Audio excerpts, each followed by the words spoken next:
Então, amados, vamos aqui para a segunda parte do nosso estudo da lição 7, o dom ministerial de profeta. Estamos estudando o segundo trimestre, né, da lição da CPAD. Estudamos no primeiro vídeo a introdução e o ponto 1, agora vamos estudar o ponto 2, ponto 3 e a conclusão. Vimos o profeta no Antigo Testamento e agora vamos ver o profeta no Novo Testamento. A importância do termo profeta no Novo Testamento. Como já vimos em Efésios 4:11, leitura bíblica em classe, lá que lemos, são mencionados 5 ministérios que exerciam papéis fundamentais na liderança da igreja antiga, da igreja do primeiro século: apóstolo, profeta, evangelista, pastor e doutor. Não por acaso o termo profeta aparece na segunda posição na lista apresentada em 1 Coríntios 12:28, que também é a leitura bíblica em classe, e Efésios 4:11. O profeta é identificado 3 vezes na Epístola aos Efésios como alguém que acompanhava os apóstolos. A Bíblia afirma que os concidadãos dos santos e da família de Deus estão edificados sobre o fundamento dos apóstolos e dos profetas. Aqui a Bíblia denota a importância do ministério de profeta na liderança da igreja do primeiro século. Então, primeiro aqui nós não estamos vendo o que o profeta fazia no Novo Testamento. Nós vamos ver a existência do profeta na igreja primitiva. Então, Paulo fala em Efésios: primeiro Deus deu um apóstolo, depois profetas, evangelistas, pastores e doutores. E lá, na carta aos Coríntios, ele fala: Deus deu apóstolo, profetas, doutores, e aí fala de alguns dons, outros dons, e aí mistura um pouco dons espirituais, dons ministeriais. Existia, Efésios diz aqui, você for ler o texto, vou até ler para você, Efésios 2, 19 e 20. É bom sempre ler, para que o irmão possa entender. O ideal é que você leia na sua casa, mas às vezes o irmão tem alguma dificuldade, e é bom ler aqui também, para todos que vão ver o vídeo. Assim que já não sois estrangeiros nem forasteiros, mas concidadãos dos santos e da família de Deus, edificados sobre o fundamento dos apóstolos e dos profetas, Jesus Cristo é a principal pedra na esquina. Nós estudamos semana passada o apóstolo, foi aquele que foram enviados, os primeiros, Deus separou 12, esses 12 são 12 mesmo, não tem mais uma continuação dos 12, mas existe o dom espiritual de apóstolo, que é aquele que vai pregar a mensagem de Deus, especialmente em lugares onde nunca se ouviu a palavra. Vimos na semana passada que não somente Paulo, como Barnabé e alguns outros parentes de Paulo foram citados na carta a João lá como apóstolos. E aqui em Efésios cita apóstolo e profeta como fundamento. É fundamento no sentido, a base é Cristo. Ninguém vai edificar sobre alicerce que não seja Jesus. Mas esses homens ensinaram aquilo que receberam de Deus. O apóstolo ensinando e o profeta muitas vezes interpretando, recebendo de Deus uma mensagem sempre baseada nos ensinos da Bíblia Sagrada. Nós vamos ver isso aqui a partir do ponto 2. Qual era o ofício do profeta neotestamentário? Seu ministério no Novo Testamento não consistia em predizer o futuro, adivinhar o presente ou ficar fora de si, não. De acordo com o comentário bíblico pentecostal do Novo Testamento, o profeta neotestamentário era dotado por Deus para receber e mediar diretamente a palavra do Altíssimo. Apesar de ele algumas vezes predizer o futuro, conforme instrui-nos a Bíblia de estudo pentecostal, seu ofício consiste em proclamar e interpretar a palavra de Deus, por vocação divina, com vistas à demonstração, exortação, ânimo, consolação e edificação da igreja. Era dever do profeta do Novo Testamento, assim como para o do Antigo Testamento, desmascarar o pecado, proclamar a justiça, advertir do juízo vindouro, combater o mundanismo e friezas espirituais no povo de Deus. Por causa da mensagem da justiça que o profeta apresenta em tempo de apostasia e confusão espiritual, inclusive na igreja, não há outro jeito. Ele fatalmente será rejeitado e perseguido por muitos. O maior profeta de todos, podemos falar dessa forma, foi Jesus. Ele veio trazer a boa nova do Evangelho e foi perseguido e morto na cruz. Entre nascido de mulher não houve outro profeta maior do que João Batista, o Senhor disse isso. Os profetas que vieram antes dele. Por quê? Porque pregou muito mais tempo, que escreveu alguma coisa, não. Pela mensagem que ele tinha, a voz que clama no deserto, preparar o caminho do Senhor, e ele foi perseguido e foi morto. Mas isso é o final aqui do ponto, que nós vamos chegar lá. Vamos começar pelo início do que ele disse. Ele começa a dizer que o ministério do profeta do Novo Testamento não consiste, ou seja, porque ele não é diretamente predizer o futuro, adivinhar o presente ou ficar fora de si. Então vamos falar algumas coisas, meu amado, muito importante. Depois lá no ponto 3 talvez a gente fale de novo. Hoje, muitas vezes, no nosso meio pentecostal, infelizmente, em muitas igrejas, o profeta, que teoricamente é usado por Deus, entre aspas, é para as pessoas procuram o profeta para saber se eles vão casar com a Maria ou com a Joana, se eles vão trabalhar na empresa X ou na empresa Y, se eles vão passar no vestibular ou não vão passar no vestibular, enfim, outras coisas parecidas com essa. E o profeta, tanto no Antigo Testamento como no Novo Testamento, a sua principal função não é predizer o futuro. Deus deu livre-arbítrio para nós e nos chamou para fazer a sua obra. Então Deus chamou você para fazer uma obra. Louvado seja Deus. Deus já te falou o que você tem que fazer, ou você precisa entender melhor a vontade de Deus. Você vai se preparar, vai orar, vai ser orientado por Deus em oração, jejum, leitura da Bíblia, e vai fazer o que Deus tem que fazer. Muitas vezes, Deus não revelava o futuro. Não revelava o futuro. Não revelava nem o presente. Já citamos isso no trimestre passado. Eliseu orou, a mulher sunamita teve um filho, que o seu marido era velho, ela não podia ter filho, mas Deus abençoou ela com essa bênção. Esse filho cresceu e morreu. Ela foi procurar o profeta estava sobre um monte, ele manda Geazi conversar com ela, e Geazi pergunta, vai tudo bem? Ela fala, vai com o teu marido, com o teu filho, com a tua casa, está tudo bem. Mas quando ela chega aos pés de Eliseu, ela se joga aos pés de Eliseu. E aí Geazi vem tirar ela, e Eliseu falou assim, não, ela está com o coração conturbado, triste, mas Deus não me revelou o que é. Então nós temos que ter algumas ideias, meu amado irmão. Pastor, Deus revela tudo para o profeta. Nós estudamos na lição anteriores que o profeta, alguém que tem um dom de profecia, ou dom de curar, ou qualquer outro dom, não pode ser considerado na igreja superior a ninguém. Porque o dom é dado, tanto ministerial ou dom espiritual, para serviço. Nós estamos servindo aos homens e a Deus. O dom é de Deus, ele usa como quer, quando quer, na hora que quer, da maneira que quer. Eu vou fazer a minha parte e Deus vai fazer a dele. Mas a dele é a principal. Então, Deus não vai me usar todo dia. Pode usar? Pode, mas não necessariamente. Então, veja bem, não é para prever o futuro. Deus pode prever? Lá no ponto ele diz, Ágabo falou 2 vezes, era um profeta, a Bíblia cita em Atos, ele falou 2 vezes sobre situações. Uma vez ele preveu uma fome que haveria sobre a terra, e outra vez ele previu que Paulo seria preso. Mas não vemos mais essa situação. Outros homens foram citados também, estavam ali. Eles estavam ali para quê? O que ele diz aqui, ó. Seu ofício consiste em proclamar e interpretar a palavra de Deus por vocação divina com vista à demonstração. Então, pela palavra, interpretando a palavra, o povo precisa ser admoestado, exortado, animado, consolado e edificado. Isso. Não preciso saber o que vai acontecer amanhã comigo. Eu preciso estar firme na rocha para que aconteça o que acontecer, eu não abandone o Senhor Jesus. Não deixe a igreja, não me enfraqueça espiritualmente. E aí o profeta, aquele que é usado por Deus, é usado para isso. Muitas vezes ele vai exortar. Veja aqui, tem exortação. Corrija a sua vida.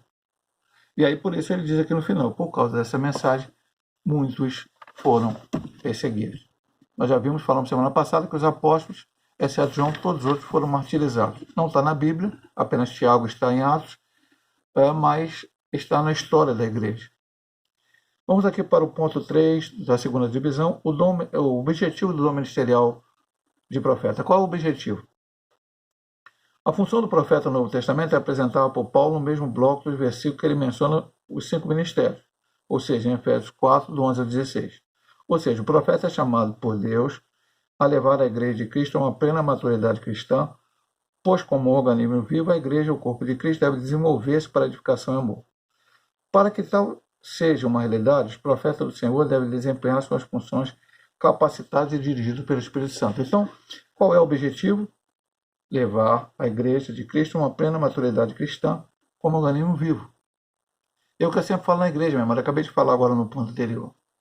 A igreja tem que estar preparada para a volta de Cristo. Nós não fomos chamados aqui nesse mundo, primeiro para ficar aqui. Então a igreja não tem que estar preocupada com templos suntuosos, com coisas maravilhosas, porque Deus não habita em templo feito por mãos humanas. Hoje nós estamos vivendo o século, estamos vivendo estamos vivendo a dispensação da igreja, e a Bíblia diz que o verdadeiro adorador dará ao Senhor o Espírito em verdade. O Espírito habita em nós. Nós somos o templo do Espírito Santo. Ah, pastor, mas não vamos na igreja? Vamos. Porque a igreja é a assembleia, aqueles que procedem para fora, se reúnem para cultuar a Deus.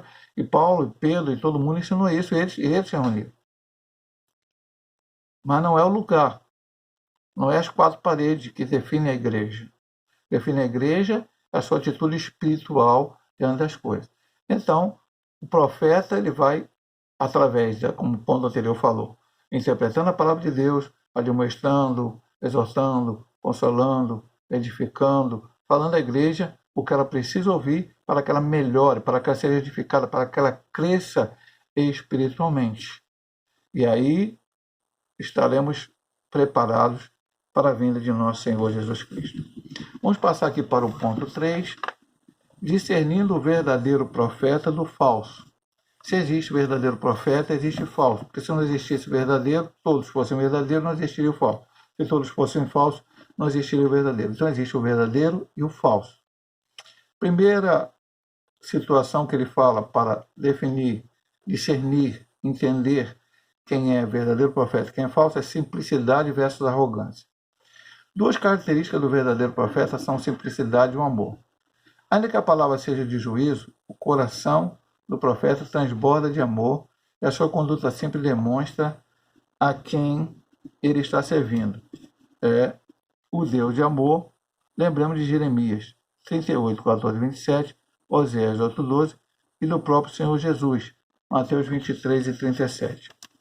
Vamos ler aqui Mateus, vamos para o exemplo maior que é Cristo. Poderíamos ler aqui Jeremias, leia na sua casa, também é importante, Oséias. Vamos ler aqui Mateus 23. A gente leva um tempinho aqui para achar o versículo, mas está aqui. Veja só, o profeta está profetizando para Jerusalém. De Jerusalém, Jerusalém, que mata os profetas e apedreja os que te são enviados, inclusive ele, que depois foi morto. Quantas vezes quiser juntar os teus filhos como galinha junta os seus pintos debaixo das asas, e tu não quiseste. Ou seja, ele tentou ajudar, ele tentou. O verdadeiro profeta não quer destruir o povo. Ele quer trazer o povo ao arrependimento. E ele diz, então ele faz isso. Já o falso profeta, e aí ele vai dizer, o verdadeiro profeta tem simplicidade e amor. E o falso profeta? Só pensa em si, em seu estado de benefício. Profetiza objetivando a alta promoção. Ele mente, ilude e engana. Lembremos de Ananias, o profeta mentiroso que enfrentou Jeremias 28, 10 a 12. Jeremias estava sempre profetizando, e a profecia dele não era bem aceita, porque ele falava que Israel ia para o cativeiro, Judá ia para o cativeiro babilônico. Que Nabucodonosor ia levar aquele povo por causa dos erros que o povo cometia e tal. Aí levantou esse profeta Ananias e destruiu o jugo. Jeremias tinha feito um jugo de madeira e destruiu o jugo, disse, em 2 anos Deus vai levar o povo de Nabucodonosor. Mas ele falou isso para agradar ao rei, para agradar o povo, para que ele fosse, o pessoal batesse palma para ele, o pessoal gostasse daquilo que ele estava falando, desse tapinha nas costas dele. Esse é o profeta. Jeremias falou, amém, está profetizando isso, então Deus, que Deus faça como tu está falando. E saiu. Aí Deus falou para o Jeremias, volta lá e fala para ele. Porque profetizaste mentira. Primeiro Deus falou assim, tu quebrou o jugo de madeira, eu vou fazer de ferro. E por tu profetizaste mentira, para enganar o povo, tu vai morrer nesse mesmo ano. E a Bíblia diz que naquele mesmo ano, aquele falso profeta morreu. Ah, pastor, mas agora estamos na graça. Meu amado irmão. Por estarmos na graça, os falsos profetas muitas vezes eles perpetuam, estão aí pregando as falsas. E aí nós nos preocupamos porque existe falso profeta nas seitas e heresias. Ele não vai chegar a citar aqui, mas depois nós vamos citar aí alguma coisa. Que criaram seitas pseudo-cristãs que estão pregando todo tipo de barbaridade. Mas aqueles que estão dentro da igreja também. Que aí você olha, tem capa de evangélico, tem capa de protestante, de cristão, mas estão falando palavras que não são de acordo com a vontade de Deus. Vemos no ponto anterior que o profeta ele tem que estar usado, ligado ao Espírito Santo, ser usado por ele. Porque a força motriz de tudo isso, dom ministerial, dom espiritual, é o Espírito Santo. Não é o homem, não é a minha vontade, não é o meu querer. Então, ele só pensa no seu status, benefícios, né? E ilude, engana o povo. Agora só vou dizer uma coisa para o irmão de passar para o ponto 2. Para você não ser enganado, você tem que conhecer esse livro. Conheça esse livro que o falso profeta não vai te enganar. E ore para que Deus te dê discernimento para entender quando se levanta um falso profeta para falar aquilo que Deus não mandou. Pelos frutos conhecereis. Outra característica para você entender quem é o falso, quem é o verdadeiro profeta. Uma advertência séria de Jesus para os seus discípulos foi acerca da precaução com os falsos profetas, como reconhecê-los. Jesus disse que reconheceríamos pelos seus frutos. Mateus 7, 15 e 20. Pois o resultado ou fruto do que o profeta diz e faz revela o seu caráter. Logo você conhecerá de onde procede a árvore do profeta.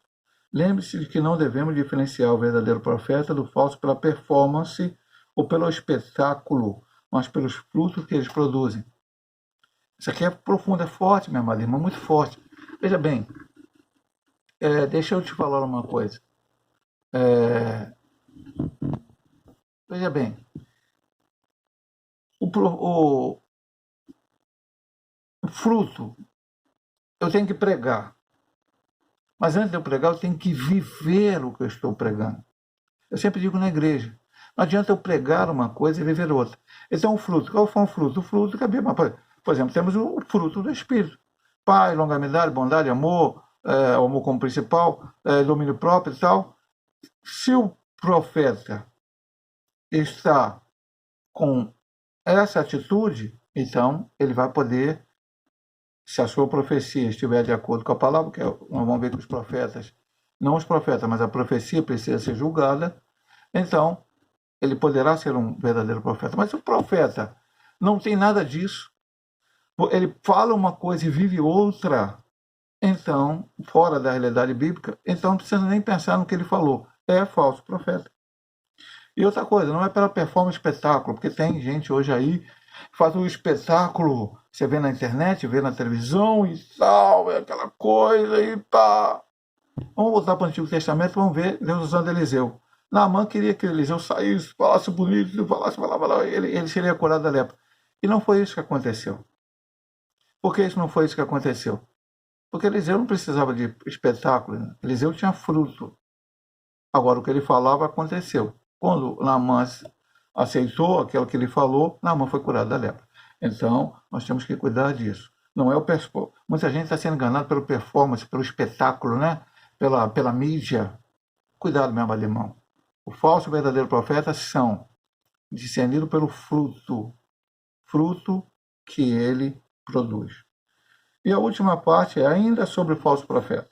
Apesar de o falso profeta ser arrogante e lírico, ele fala com grande eloquência. Isso basta para que ele seja tido como verdadeiro? Nobre, assim diz o Senhor.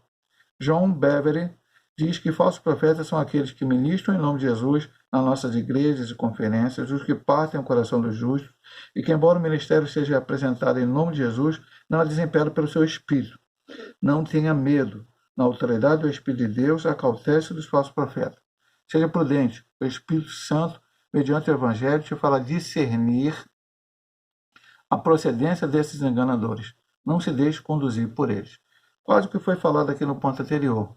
E eu já falei que foi falar para os irmãos, algumas seitas e heresias surgiram aí com esses falsos profetas. Os adventistas do sétimo dia surgiram lá atrás, quando alguém pregou que Jesus ia voltar em 1843 e depois mudou para 1844. Jesus não voltou, a pessoa foi Miller pediu desculpa e voltou e morreu cristão Mas alguém ali começou a pregar uma teoria do santuário, algumas coisas, e essa pessoa foi uma mulher, identificada como Ellen Gold White, que esta seita chamada Adventista do Sétimo Dia diz que é o espírito da profecia, que está no Apocalipse. Não é, é mentira, é verdade, é falsidade. Quantas vezes os testemunhos de Jeová já marcaram a volta de Jesus, já profetizaram que Jesus voltaria em 1900 e quanto, né? Em 1975, Jesus não voltou. E assim vamos outras seitas, testemunho de Yeshua, e vai por aí fora, Vó Rosa, tem um monte delas por aí. Muitas delas. Profetizando. Lá em Santa Marta, eu não vou nem falar o nome, porque eu não quero falar agora, mas houve uma situação lá em Santa Marta, em que uma certa, aparentemente, igreja evangélica, que surgiu por profecia, por algumas coisas, disse que Jesus voltaria no bairro de Paciência, na cidade do Rio de Janeiro. E as pessoas venderam a casa que valia 50 mil por 15 para poder mudar para Paciência, porque Jesus voltaria. Jesus vai voltar em um lugar específico? Não. Jesus vai voltar no Japão, no Brasil, na Austrália, nos Estados Unidos, na Inglaterra, na França, na África. Então vamos falar para os continentes, na América, na África, na Ásia, na Oceania, qualquer continente, na Europa, para todas as pessoas que estão esperando a sua vinda. Jesus não vai voltar num bairro, numa cidade, num lugar. Então, por aí vão falsos profetas. E ainda hoje, muitos falsos profetas têm dividido, muitas vezes, as igrejas evangélicas, surgindo novas denominações por causa de revelações espúrias, erradas, contrárias à palavra. Então, ele diz aqui no final: o Espírito Santo, mediante o Evangelho, te fará discernir a procedência desses enganadores, não te deixe conduzir por eles. Cuidado, meu amado irmão. Vamos aqui para a conclusão e o término da lição de hoje. Acabamos de estudar o exercício do ministério de profeta no Antigo e no Novo Testamento. Vimos que tal ministério, juntamente com os apóstolos, era um dos pilares na liderança da igreja do primeiro século, Efésios 2:20. Apesar de, ao longo da história da igreja, o ministério de profeta ter perdido preeminência, sabemos o quanto ele é importante para a vida espiritual da igreja de Cristo. O profeta do Senhor, com autoridade e sabedoria divina, deve desmascarar as injustiças, o falso profetismo e primar pela edificação da igreja do Senhor Jesus. E Deus levante os legítimos profetas. Sempre lembrando que você estudou aqui. O profeta vai profetizar, jamais ele vai profetizar algo que fira a palavra de Deus, contrário à palavra de Deus. Novas revelações, novas unções, novas coisas diferentes, que agora tudo que foi feito até agora pela igreja está errado, agora vai ter coisas novas para ser. Não, nada disso. É a palavra de Deus. Que aí você vai entender, vai ser exortado, consolado, edificado, admoestado, tudo aquilo que a Bíblia manda que seja, para que Deus seja glorificado. Deus possa nos abençoar, se Deus assim nos permitir. Semana que vem estaremos estudando com os irmãos a lição de número 8, o ministério de evangelista. Deus abençoe a todos em nome de Jesus.